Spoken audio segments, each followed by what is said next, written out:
out a dope beat. Step two, step two, step Alright, there we go. Okay, so, alright guys, hi, how are you?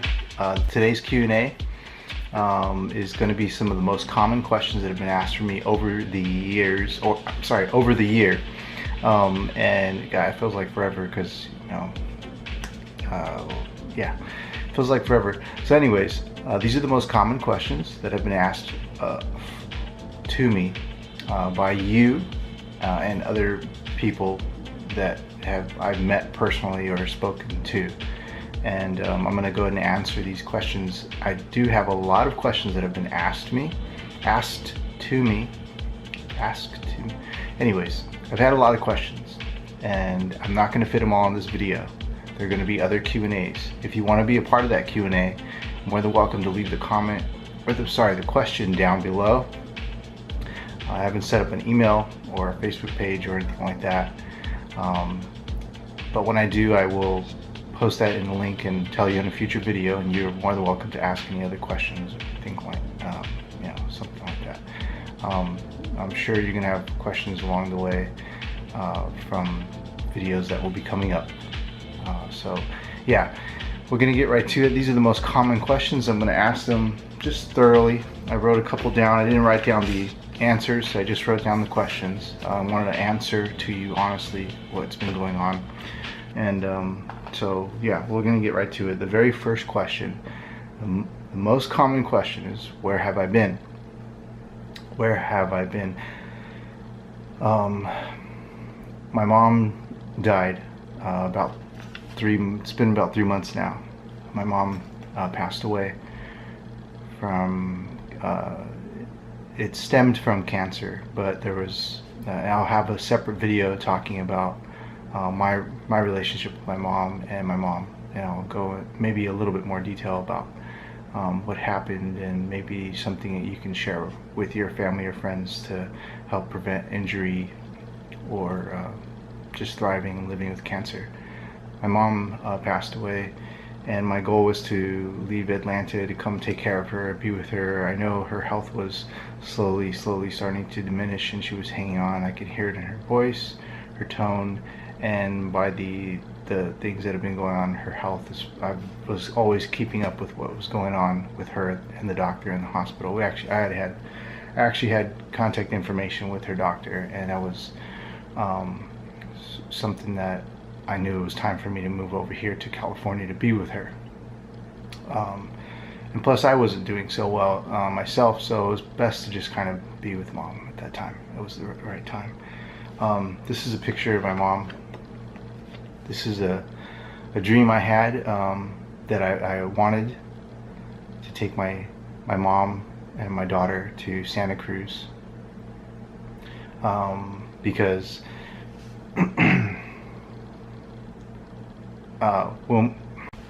okay, so one of my goals was, I'm starting this over again, sorry. One of my goals when we finalized our divorce, I was still kind of going through it because I was still being told I was never going to see her again. I'm talking about my daughter, and I was still being told a lot of things that we're not going to talk about here. But I almost had this like urgency to want to take my mom and my daughter to Santa Cruz together. It was really important that this happened for me because I grew up on Santa Cruz. My mom always had us there, and Santa Cruz just meant comfort, and it meant time with mom, and it made me feel so good. And I wasn't sure if I was ever going to see my daughter again, so I wanted so badly to take my mom and my daughter to Santa Cruz and just have this picture. And I was like, and I wanted it so bad. I dreamt of it, I thought about it, and I was like, I need to do this, and I made it happen. I was way over in Atlanta, Georgia, lost everything. I had detached myself from YouTube, and I had very little left. I had lost my job, which I will talk about in another video, because the people that I worked with were doing some shady things behind the scenes to get involved in my divorce. So I wanted this to happen, and it was a goal of mine, and it happened.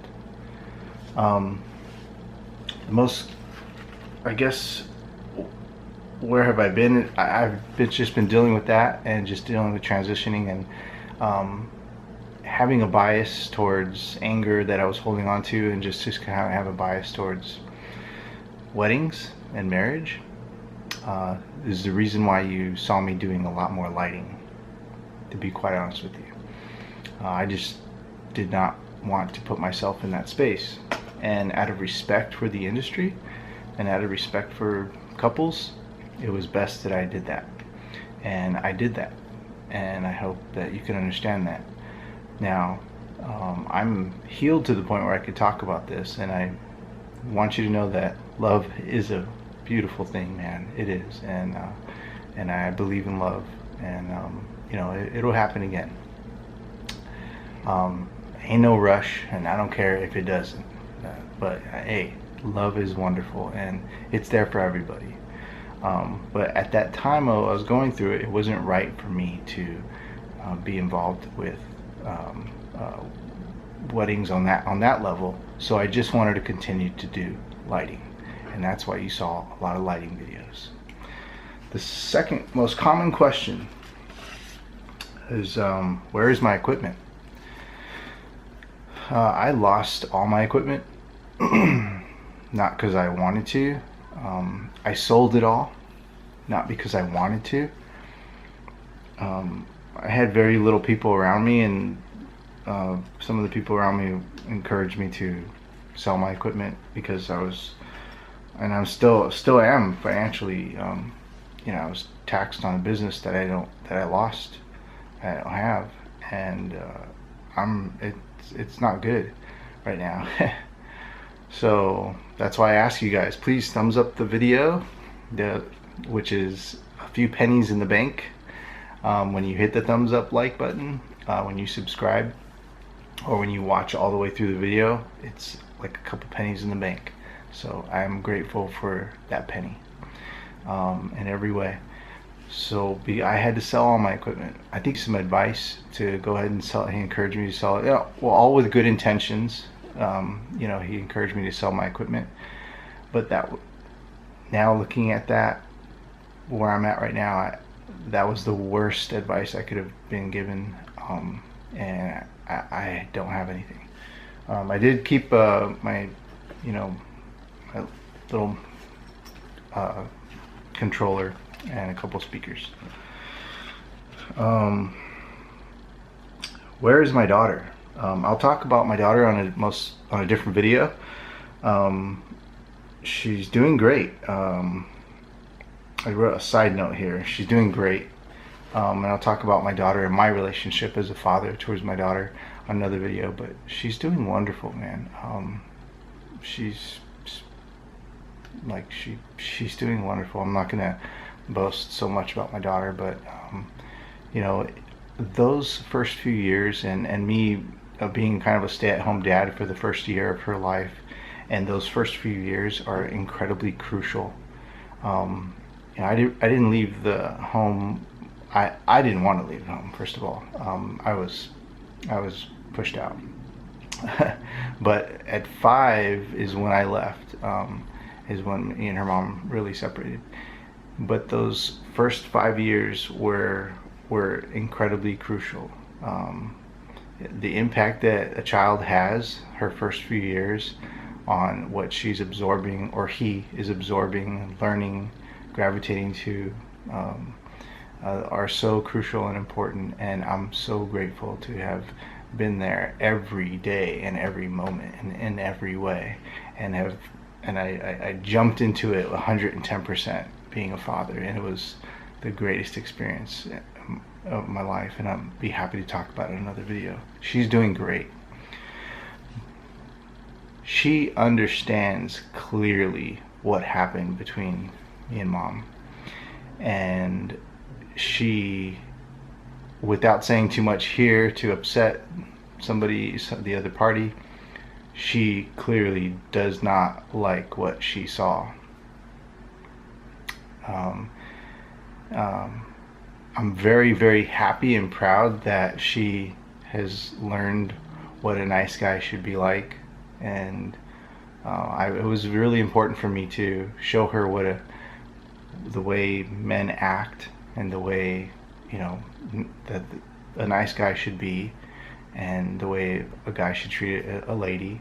It was really important for me to be that male figure in her life, because eventually she would gravitate to the man that, you know, that acted like her father, in a sense. I would think. You know, probably not. Who knows? He's probably going to be a punk rocker with spike hair. I don't know. But I'm just saying, I treated her with the utmost respect, dignity, love, nurturing, care, and understanding. And I did the very, very same with her mom. And she saw that, and I'm very proud of that. And she that will stay with her for a very long time.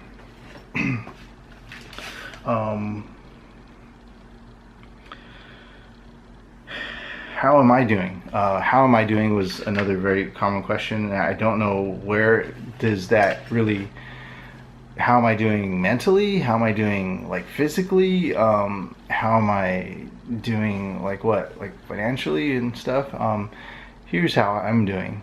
I've learned to detach myself from the things that are happening around me, because if you attach yourself, and it's not easy all the time. It's a work in progress. But if you attach yourself to the downfalls, like for the IRS coming after you, potentially having to go to prison or jail.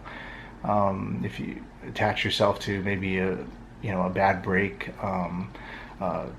thank goodness I never dabbled into drugs or alcohol, like to where it like altered my life and stuff like that. And I am, you learn to detach yourself from the negativity, whether it's thoughts or things that are happening around you or negative people. You have to detach yourself from that, and you have to stay in your own space, stay healthy, keep moving, keep feeding your body, your temple, healthy things, and it starts up here, So that's how I'm doing. I'm doing a lot better. I guess if that answers the question of how am I doing, a lot of people have asked that, and I've never really know how to answer that. What do you mean? Financially, it's real bad. It's real bad. And I'm doing my very, very best. Me, I'm great. I'm alive. I'm so thankful to be alive. So yeah, that's my first Q&A. I hope you guys enjoyed it. I hope it didn't bore you too much. I wish you guys all the very, very best of health, happiness, and success. There won't be videos like this all the time where I'm just me talking, but then there will be too. I'm most definitely going to be talking about other things.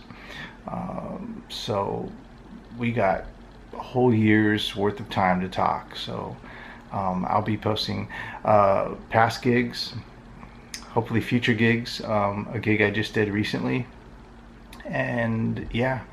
So thank you so much for watching. I wish you all the very best. Have a good night. Please love and respect all people and all things living. Thank you. Bye-bye. That one! It's Elsa Castle? Oh, I love it. Anna and Ola. Happy birthday. Thank you. You're welcome, pretty girl. Been a long time. We shouldn't have left you without a dope beat. Step two, step two.